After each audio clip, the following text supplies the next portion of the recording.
دوستان عزیز ویدیویی که دیدیم موندیم همه رو قریب تشویش کرده است. بسیاری ها نویستن اکا چیکار کنیم، نام ما در همین سپیسکا هست، یعنی که 120,000 توجیک رو در سپیسکای نظارت مخصوصی انویدی موندگی هستند، انویدی روسیه، که آنها اگر بعضی عملها رو اجرا نکنند آنها رو از 5 فوریه دیپورت میکنند و آنها بسیارشون میگن اگه من یکم کاری بزیب نکردم دکومنتم 100% رجیستر دارم، برای چی ما در سپیسکا هستم.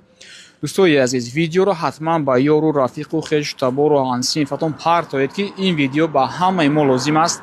بچه ها زودتر در آینده ببینن که در همین سپیسکا هستن یا نه. سپیسکا همه شهرهای ولایت ها در تلگرام من هست، میدونین با اینستاگرام من главный шапкой профиля تلگرام من هست و سپیسکا هست و اگر نام شما در همین سپیسکا باشد چو کردن در کار اینش هم در تلگرام هست. دوستای عزیز حتما در روید ببینید و ویدیو رو ماکسیموم پان